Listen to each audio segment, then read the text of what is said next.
Oi, gente, sejam bem-vindos à nossa quinta aula. Hoje a gente vai continuar o conteúdo de aminoácidos e proteínas, a nossa parte 2. E antes da gente falar propriamente sobre a estrutura das proteínas, que é o foco dessa aula, a gente vai falar um pouquinho sobre a selenocisteína, que foi abordada na aula passada, e eu vou abordar a questão da diferenciação, do que seria uma proteína completa e uma proteína que é dita incompleta. Então, a selenocisteína, a gente viu que as nossas proteínas do corpo, elas são formadas ali por 20 aminoácidos, né? E a selenocisteína seria esse 21º, que é um aminoácido que está presente só em poucas proteínas. E a selenocisteína, as proteínas de modo geral, elas podem conter resíduos de aminoácidos que vão ser criados pelas modificações de resíduos comuns. Como assim? Eu trouxe aqui o exemplo do colágeno. O colágeno é uma proteína presente no nosso organismo. E no colágeno, o aminoácido prolina, ele sofreu uma modificação. O que aconteceu? Lá na posição 4 foi adicionado um grupo hidroxila. Então, eu não tenho mais o resíduo de aminoácido prolina. Eu vou ter um resíduo modificado, que seria a 4-hidroxiprolina. Ou seja, isso é comum. Depois que eu formei ali toda a minha proteína, né, o meu polipeptídeo, eu posso fazer uma modificação. Isso aqui é o que aconteceu com o aminoácido prolina do colágeno. Com a selenocisteína é diferente, por quê? A selenocisteína, ela vai ser primeiro modificada, vai haver uma modificação do aminoácido, para depois ele ser inserido na síntese, introduzido na síntese proteica.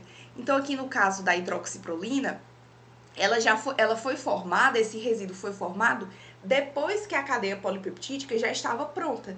Então, lá eu fui juntando um aminoácido com outro aminoácido e tal, e depois que estava tudo pronto, o colágeno, né, estava pronto ali a estrutura, lá no aminoácido prolina, na posição 4 foi adicionado um grupo hidroxila. Ou seja, foi uma modificação pós-sintética, após a síntese. No caso da selenocisteína, não. A gente vai ter o aminoácido cisteína, na verdade o aminoácido serina. A cisteína, ela só se parece com esse nome é porque ela se parece com a selenocisteína, mas na verdade a selenocisteína é derivada da serina. Então, no caso da selenocisteína, antes da serina ser colocada lá junto aos outros aminoácidos, ela vai ser modificada. Ou seja, ela vai ser introduzida já modificada e não vai sofrer uma modificação pós-sintética. Então, como eu falei para vocês, essa aqui é a estrutura da selenocisteína, recebe esse nome por ser bastante parecida com a cisteína. A diferença, é que aqui na cisteína, a gente tem o grupo sulfidrila, né, ligado ao CH2, e aqui a gente vai ter o selênio. Então, ao invés de enxofre, a gente tem selênio. E a selenocisteína vai ser derivada da serina, ou seja, o nome é selenocisteína porque parece com a cisteína, né? Mas ela veio de uma modificação, antes mesmo da síntese proteica, ela veio de uma modificação da serina, tranquilo? Então, por isso ela é bem diferente. E aqui, como eu falei para vocês, aquela diferenciação entre o que seria uma proteína completa e o que seria uma proteína incompleta. A gente viu também na aula passada que existem os aminoácidos essenciais, existem aqueles que não são essenciais, e a gente falou de uma terceira classificação que seria condicionalmente essencial. Ou seja, em algumas circunstâncias, alguma doença, alguma fase específica da vida, o nosso corpo pode ser não capaz de suprir a demanda de um aminoácido que seria considerado não essencial. Então, as proteínas completas vão ser aquelas que têm todos os aminoácidos essenciais em quantidades consideráveis. Então, pode ser que até tenha todos os aminoácidos essenciais, mas tem um aminoácido essencial específico que está em uma quantidade muito baixa. Então, já não seria completo, entende? E as proteínas incompletas seriam aquelas que têm a ausência de um ou mais aminoácidos, ou então, como eu falei agora, ele está presente em baixas quantidades. E aí, esse aminoácido que está faltando ou que está em uma quantidade muito pequena, ele vai ser chamado de aminoácido limitante. Então, de modo geral, as proteínas completas vão ser as proteínas animais, então as proteínas da carne, do ovo, do leite. A do ovo e do leite são de excelentíssima qualidade, né? São as que têm o valor biológico mais alto. E as incompletas, as de origem vegetal. A exceção que a gente tem aqui é que a proteína de soja, ela tem sim um perfil completo de aminoácidos. Obviamente que quando você compara as proteínas animais com a proteína de soja, as proteínas animais elas ainda são superiores. Mas como a proteína de soja ela tem sim esse perfil completo de aminoácidos, ela está enquadrada, ela pode ser considerada uma proteína completa. E ela se destaca, né? Tem um perfil completo bem mais, tem um perfil de aminoácidos essenciais mais completo quando comparado com as outras proteínas de origem vegetal. Então, a exceção aqui seria a proteína de soja. E vale lembrar que não é porque eu tenho uma proteína incompleta, né? Pensando aí numa pessoa que é vegana, que não come alimentos de origem animal. Não é porque essa pessoa não vai ter acesso a essas proteínas consideradas completas que ela não vai ter ali um aporte proteico adequado. Então, a combinação de fontes de proteínas vegetais, ela pode sim trazer um perfil adequado aí de aminoácidos essenciais. Então, o nutricionista ele vai ter que se preocupar em saber adequar, saber fazer combinações, né? O famoso aí arroz com feijão, fazer combinações para que aquele indivíduo tenha, através dessa combinação, um perfil completo dos aminoácidos essenciais. Tranquilo? E aqui a importância das proteínas, né? Como a gente viu lá no começo lá na introdução, as proteínas elas estão em todas as partes do nosso corpo, em todas as células. Então, a gente também vai ver que alguns elementos que a gente chama de proteínas são, na verdade, peptídeos. Então, eu coloquei aqui proteínas e peptídeos. O glucagon, por exemplo, né, ele que é um hormônio, ele é, na verdade, um peptídeo, enquanto a insulina já seria uma proteína. Então, fiquem só atentos para ver se é uma proteína ou se ainda é um peptídeo, tranquilo? E aí, quais as funções que as proteínas desempenham no nosso organismo? A gente tem a função de catálise, então a maioria das enzimas elas vão ser proteínas e elas vão ter esse papel justamente de acelerar as reações. Então a reação que demoraria muito tempo para acontecer, um tempo inviável para a vida, com a presença de enzimas, a gente tem essa reação sendo acelerada em milhares de vezes. Função hormonal, então diversos hormônios são proteínas ou são peptídeos, a insulina, a vasopressina, o GH. Função estrutural, então as proteínas elas estão, por exemplo, nos nossos músculos, né, para que a gente consiga ali fazer força, que a gente consiga pegar as coisas. A gente tem as conhecidas actina, miosina, dentre outras. Proteínas fibrosas como colágeno, que a gente acabou de ver, a elastina. Função tamponante, que a gente já abordou, a hemoglobina, quando ela tem também um papel tamponante. Função de transporte, que a hemoglobina também faz, dentre outras, como os glúteos, alguns ligantes de hormônio, as proteínas. Muitos hormônios no nosso organismo, eles circulam ligados a proteínas, né? Porque eles são ali tem um perfil mais hidrofóbico. Como o nosso sangue ali tem água, então a gente precisa que esses hormônios que têm um caráter mais hidrofóbico estejam associados às proteínas. Papel de imunoproteção, né, como é o caso das imunoglobulinas, também chamadas de anticorpos, e o balanço de fluidos, né, as proteínas que estão aí presentes no nosso sangue, elas exercem uma pressão coloniosmótica, como é o caso da albumina, que exerce aí uma grande influência sobre essa pressão. Então, são várias, eu coloquei aqui as principais, existem outras, e é realmente uma infinidade de proteínas que existem no nosso organismo e de funções que elas podem desempenhar. Então, agora a gente vai falar propriamente da estrutura das proteínas. Os aminoácidos, uma vez que eles vão ali se dispor, né, um próximo aos outros, eles podem interagir e a gente vai ter ali a formação de 4 estruturas. A primária, que seria basicamente só os aminoácidos, né, alinhados. Nós vamos ter a secundária, a terciária e a quaternária. A quaternária é aquela que pode ou não estar presente, então nem toda proteína necessariamente vai ter uma estrutura quaternária. Então, a estrutura primária nada mais é do que a sequência dos aminoácidos que vão estar ali unidos por uma ligação que é covalente.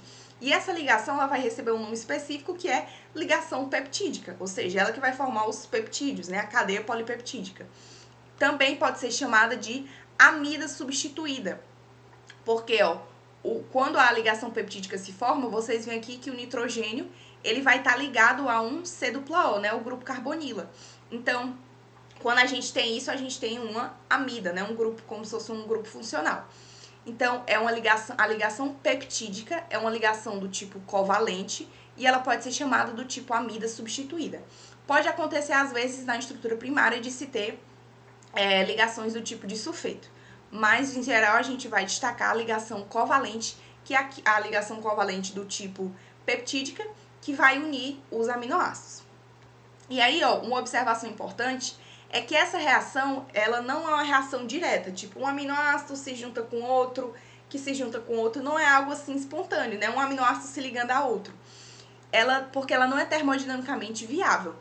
O que acontece é, a gente vai ter todo ali um aparato de proteínas, de enzimas para promover essa união dos aminoácidos. Então, isso requer um gasto expressivo de ATP, né? Produzir proteínas é algo dispendioso. E nós temos um complexo aparato de síntese proteica. Então, não é só lá um aminoácido que se junta no outro, que vai se juntando com o outro, não. A gente tem todo ali, todo um aparato de proteínas para fazer essa síntese. E aqui a gente tem a ilustração, ó, que seria um aminoácido. E aí, quem é que está se juntando ali, ó? O grupo carboxila de um aminoácido, ou seja, o C-OH de um aminoácido, vai se unir ali com o grupo amino de outro aminoácido, né? Uma reação de condensação em que a gente vai ter uma perda de uma molécula de água. Então, saiu aqui a água e a gente formou aqui, ó, a ligação peptídica. Então, quando vocês pode ter ali precisar fazer alguma questão de desenhar a ligação peptídica, então vocês vão ver aqui, ó, o grupo que era aqui o grupo amino, agora o nitrogênio que faz 3 ligações, ó, percebam, 1, 2, 3. O nitrogênio vai se unir aqui ao grupo carboxila, que era o grupo carboxila, ficou só o C-O. E aqui a gente perdeu uma moléculazinha de água, tranquilo? Então, essa aqui é a ligação peptídica, que é uma ligação covalente, também pode ser chamada de ligação do tipo amida substituída, certo? E aqui algumas características importantes sobre a ligação dupla. A ligação peptídica, ela vai ter um caráter de ligação dupla parcial. Como assim? Essa ligação aqui, entre o carbono, que era aqui o do grupo carboxila, e o nitrogênio, que era aqui do grupo amino, essa ligaçãozinha bem aqui, ela tem um caráter de ligação dupla. É uma ligação simples, só que apresenta um caráter de ligação dupla parcial. Preste atenção aqui, ó. Ela vai ser representada por um único traço de ligação, só que ela vai ter características intermediárias entre a ligação simples e a dupla ligação, porque a gente vai ter o fenômeno da ressonância. Que é isso? Existe uma mudança na posição dos elétrons sem alteração na posição dos átomos. Então, os elétrons é como se eles ficassem vagueando por aqui, de modo que é como se aqui, ó, a dupla mesmo não é entre o carbono e o oxigênio, a ligação dupla se estabelece entre o carbono e o oxigênio. Esse C-O aqui, que era o da carboxila. Só que devido ao fenômeno de ressonância, os elétrons eles ficam se movendo aqui. Então, é como se estabelece uma ligação, como se esse elétron ficasse aqui mais próximo do oxigênio, e aí ele só vai precisar de uma ligação, e se estabelece uma ligação dupla aqui. Então, é o fenômeno da ressonância, e aí a gente vai se obter híbridos de ressonância. Então, é como se essas duas estruturas ficassem coexistindo. E o que é que a gente tem dessa... Qual é o impacto, né, desse caráter de dupla ligação parcial? Essa ligação aqui, ela é rígida e planar, ou seja, ela tá num plano só.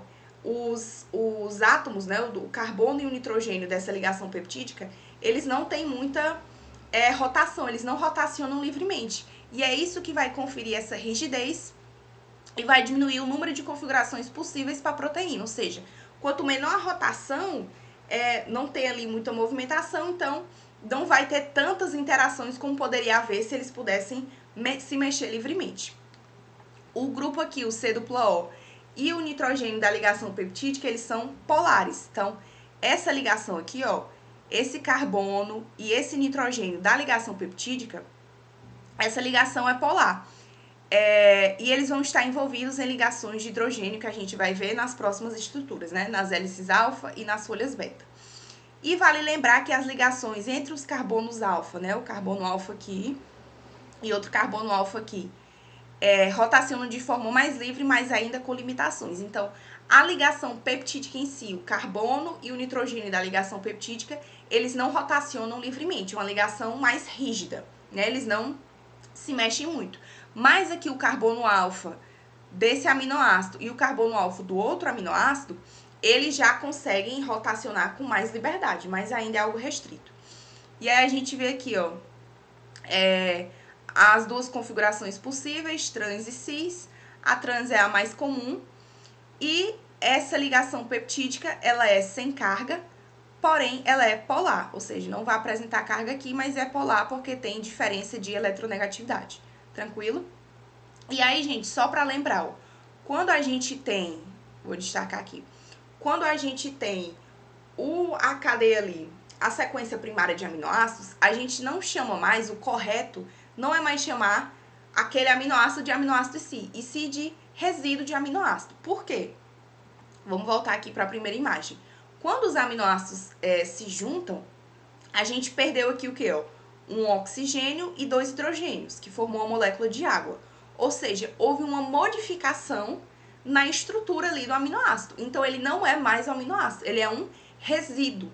Então, quando a gente fala da estrutura primária, quando eu tenho uma estrutura primária, eu digo que eu vou ter ali resíduos de aminoácidos, tranquilo? Seria o jeito mais certo de falar. E aí, uma coisa muito importante, a função da proteína, ela está relacionada à sua estrutura primária.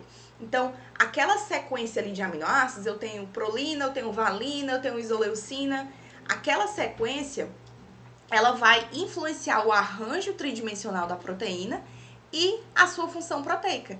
Então, por exemplo, a hemoglobina, ela tem ali um formato específico. Outra proteína vai ter outro formato específico, que é adequado à sua função, certo? E quando eu altero essa sequência, eu estou sujeita a alterar a função daquela proteína, né? Fazer com que ela perca a sua função. Mas um dado muito interessante é o quê? Apesar de que existe essa relação entre sequência de aminoácidos e função proteica, ou seja, se eu alterei a sequência, eu estou alterando a proteína, né? Se a proteína X é formada por 20 aminoácidos numa sequência tal, se eu altero ali a sequência, eu já estou mudando a proteína. Só que o que é que a gente sabe? 20 a 30% das proteínas humanas, elas são polimórficas, ou seja, elas apresentam algumas variações na sua estrutura, sem que isso resulte numa perda de função. Então, ó, elas têm a mesma função, mas tem uma pequena diferença na sequência dos resíduos de aminoácidos. Só que, aí você pode perguntar, mas isso daqui está contradizendo o que você acabou de dizer. De fato. Mas o que foi que se percebeu também? Essas proteínas, essas modificações que são feitas, existe uma região ali da proteína que nunca se modifica, que é uma região que seria mais crítica.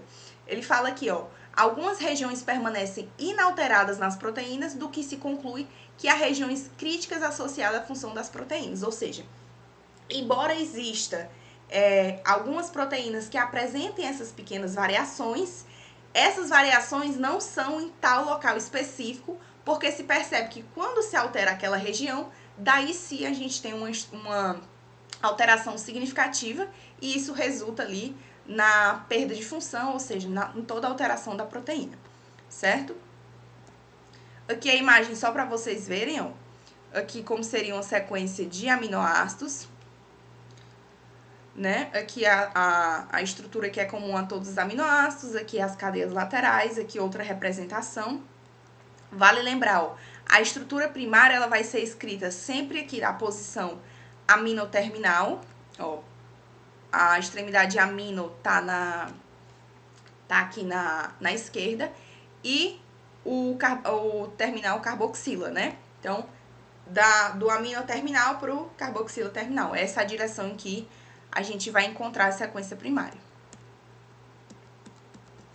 A estrutura secundária, ela já vai ser o dobramento da estrutura primária sobre si. Ou seja, os aminoácidos ali que estão próximos, eles vão começar a interagir, vão começar a fazer ligações de hidrogênio. Essas ligações de hidrogênio, a gente já falou sobre elas nas aulas anteriores e a gente viu que elas eram fracas. Ou seja, como é que ligações fracas podem dar ali algum grau de estabilidade a uma proteína, né? A estrutura secundária. Porque a gente está falando aqui de muitas ligações. Então, uma coisa é eu ter uma ligação de hidrogênio, que realmente é fraca. Mas agora imagine aqui várias ligações de hidrogênio. Então, a força, a estabilidade que essas ligações conferem à estrutura secundária se dá porque existem muitas ligações de hidrogênio. Ela vai acontecer entre os átomos de oxigênio das carbonilas e os átomos de hidrogênio das amidas das ligações peptídicas. Então, aqui, ó, o carbono da carbonila que está envolvido em uma ligação peptídica interage com o nitrogênio de outra ligação peptídica de outro aminoácido. E aí eles vão fazer aqui na verdade, vai interagir com o hidrogênio que está ligado com o nitrogênio de outra ligação peptídica. Então, aqui a gente vai ter a formação das ligações de hidrogênio. Aqui é a mesma coisa, ó. Essa aqui é uma ligação peptídica, aqui ó, o carbono e o nitrogênio, e aqui o oxigênio dessa carbonila, que está envolvida na ligação peptídica, interage com o hidrogênio, que está ligado com esse nitrogênio que está fazendo essa ligação peptídica, tranquilo? E a gente tem a estrutura secundária, a gente tem dois tipos principais, né? Existem outros, mas o que a gente mais comenta e o que mais se percebe são esses dois aqui. A hélice alfa e a conformação ou folha beta. Então, a hélice alfa ela é um esqueleto polipeptídico com estrutura rígida e mais compacta, ou seja, ali mais próximas em uma da outra, tem um aspecto em espiral. E a cadeia lateral, ela tá para fora do eixo central, ou seja, é como se você visse ali, não tá virado ali para dentro como se fosse para dentro daquela aproximação. Na hélice alfa, a gente tem que cada volta formada tem aproximadamente aí 3,6 resíduos de aminoácidos. A estabilidade, como eu falei para vocês, se deve à coletividade das ligações de hidrogênio, ou seja, eu tenho várias ligações de hidrogênio, por isso que alcança ali uma configuração mais estável. E nem todos os polipeptídeos podem formar uma hélice alfa. Por quê? A gente viu lá na primeira parte que as cadeias laterais, elas são diferentes. Então, tem aquelas cadeias laterais que são polares, tem as que são apolares, tem as que apresentam carga positiva, tem as que apresentam carga negativa. Então, imagina aí, se eu coloco dois aminoácidos que têm carga positiva junto, próximos ali, o que vai acontecer? Eles vão se repelir. Se eu coloco dois aminoácidos próximos, um com carga positiva e outro com carga negativa, aquelas cadeias laterais tendem a se aproximar. Então, a depender da disposição dos meus aminoácidos, pode ser que eu consiga ou não formar a estrutura da hélice alfa, porque vai depender de como esses aminoácidos vão interagir. Será que eles vão tender a se afastar? Vão tender a se aproximar? Então, nem todo polipeptídeo vai conseguir formar essa hélice, né? Alguns aminoácidos, inclusive, eles impedem essa formação aqui, essa configuração. Então, as ligações peptídicas próximas às extremidades da hélice alfa, elas não vão estar envolvidas nas ligações de hidrogênio. Vocês viram aqui como eu mostrei, né? Quem é que faz a ligação de hidrogênio? Está acontecendo entre quem? Entre o oxigênio de uma carbonila envolvida em uma ligação peptídica e o hidrogênio que está ligado a um nitrogênio que está envolvido em outra ligação peptídica. As ligações peptídicas que estão próximas da extremidade, elas não vão participar dessa hélice alfa, ok? E aqui é a folha beta. Vai ter esse formato aqui como se fosse pragueado, né? As ligações de hidrogênio podem ser estabelecidas entre cadeias polipeptídicas diferentes ou entre segmentos mais distantes de uma mesma cadeia. E aí é uma configuração mais estendida, ó, a gente vê que a hélice alfa, ela é mais compacta, né, formato ali de espiral. Aqui já é um formato como se fosse um zigue-zague, né, preguiado, como se fosse tipo uma folha amassada e depois estendida. E, então, por conta disso, o formato ele fica diferente. Na cadeia beta, né, em cada cadeia beta, os grupos R, ou seja, as cadeias laterais dos aminoácidos, vão estar em sentidos opostos, que é essa representaçãozinha aqui, ó. Essa imagem aqui é como se fosse a visão lateral. Então, Esses pontinhos roxos aqui são as cadeias laterais. Então, um fica estendido para cima e o outro é como se estivesse estendido para baixo. Lembra que eu falei para vocês,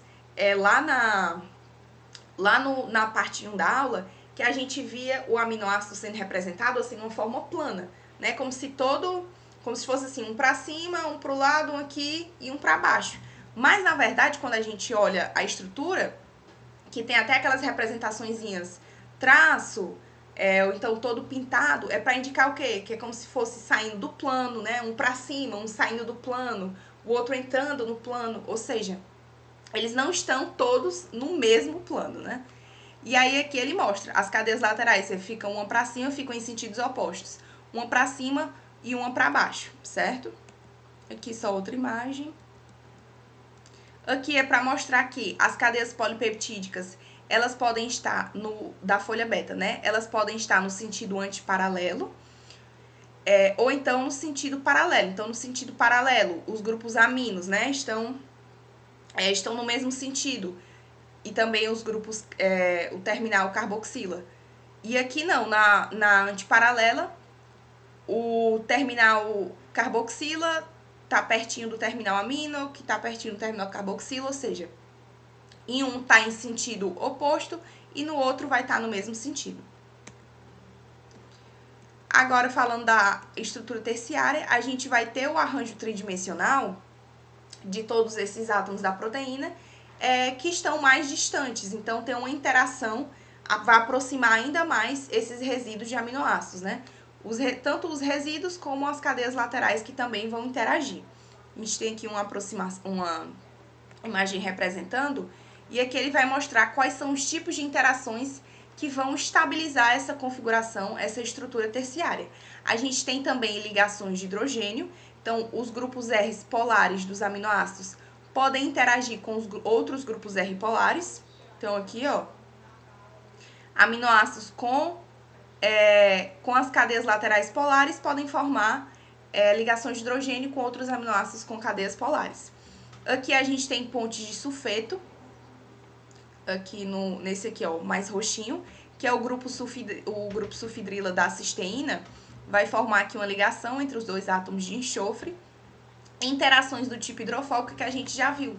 Quando a gente tem as cadeias laterais apolares, elas tendem a se agrupar. Não é que vai formar ali uma ligação do tipo uma ligação apolar, né, uma ligação hidrofóbica, mas é porque eles vão tender a se agrupar dependendo do meio. Então, se for no meio aquoso, a parte hidrofóbica daquela proteína, ela tende a ficar ali para o interior. Mas se o meio for ali for lipídico, né, se o próprio meio for apolar, essas cadeias laterais apolares, elas tendem a ficar em contato com o ambiente apolar. Então, a depender do meio em que aquela proteína vai estar, essa configuração aí ela pode mudar. As ligações iônicas, então, os grupos R que têm carga positiva vão interagir com os grupos R que têm carga negativa. Bem aqui, ó, esse amarelinho aqui. E as interações hidrofílicas, que é aquilo que eu falei para vocês. Os aminoácidos que têm um caráter mais hidrofílico. Se eles tiverem um ambiente aquoso, as cadeias laterais elas vão se voltar para esse ambiente aquoso. Se for um meio apolar, essas cadeias que são polares, elas vão se voltar para dentro ali da proteína, certo?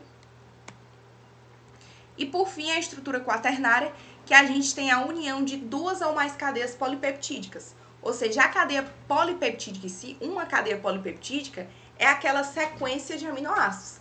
Aqui, quando a gente está falando da estrutura quaternária, a gente está falando de proteínas que têm duas dessas sequências ali, duas ou mais cadeias polipeptídicas.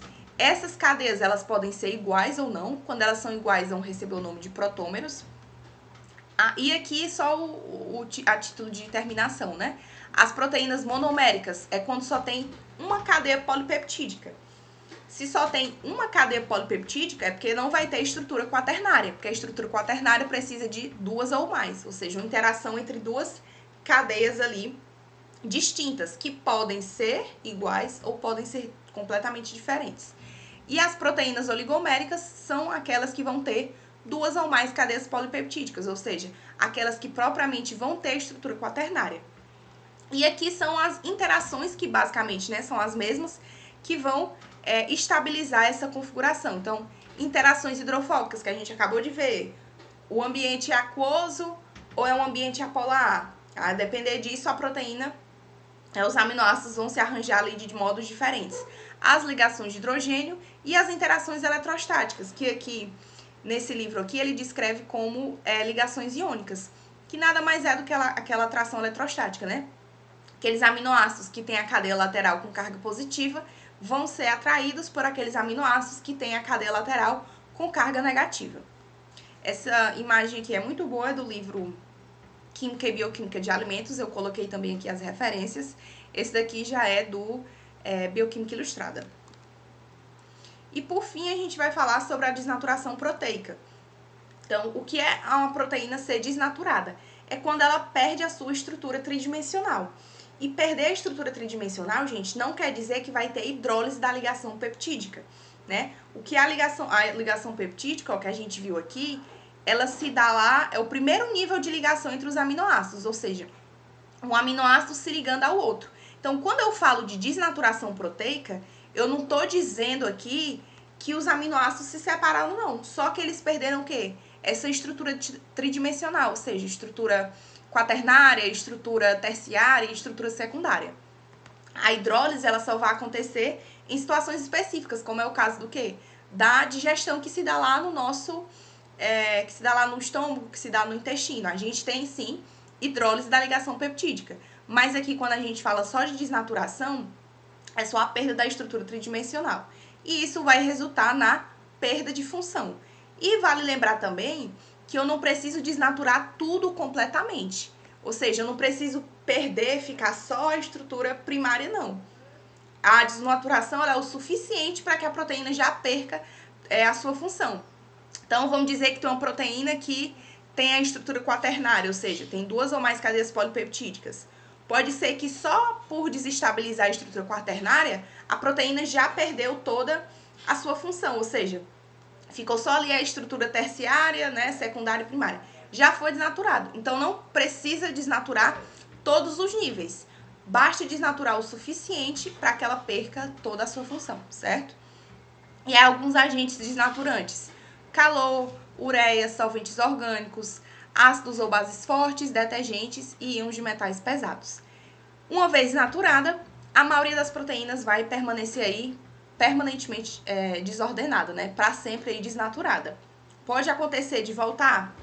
Pode, mas a maioria realmente fica ali, já perde a sua função, fica desnaturada mesmo. E aí eu queria lançar esse questionamento, a gente vai encerrar aqui a nossa segunda parte da aula, finalizando esse conteúdo de proteínas e de aminoácidos. E a pergunta é, né? Se a informação para o dobramento da proteína está na sequência de resíduos de aminoácidos, ou seja, quando eu tenho lá os meus aminoácidos que se juntaram, formaram a minha estrutura primária, e essa estrutura primária que determina como vai ser o arranjo tridimensional e, consequentemente, qual vai ser a função da proteína. Se essa informação ela está contida ali na sequência de resíduos, por que a proteína não consegue se dobrar novamente, né? Se a estrutura primária ela não se perde, o que acontece? E aí, esse é o questionamento. Quem souber a resposta, deixa aqui nos comentários. Quem não sabe, eu coloquei aqui a referência do livro Química e Bioquímica de Alimentos, lá na página 142. Estimular vocês a irem atrás e buscarem. Então, tá aqui a referência na descrição do vídeo. Vejam lá e estudem também esse conteúdo. É um conteúdo muito vasto, né? O que a gente aborda aqui é só um pincelado, tem muito mais coisa. Então, vejam os livros, tá tudo aqui na descrição. E eu aguardo vocês na próxima aula.